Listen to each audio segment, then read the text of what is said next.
Hello, in this video we'll be doing a fingerprint scanner speed test between two different phone models. The one on the left is Oneplus Nord CE and one CE2, and one on the right is Honor 50 Lite.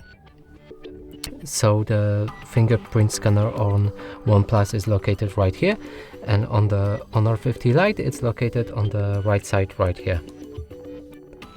So let's get into the testing.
So that's it for this video. Hope you like it. Please consider subscribing to our channel, leave a like and a comment below.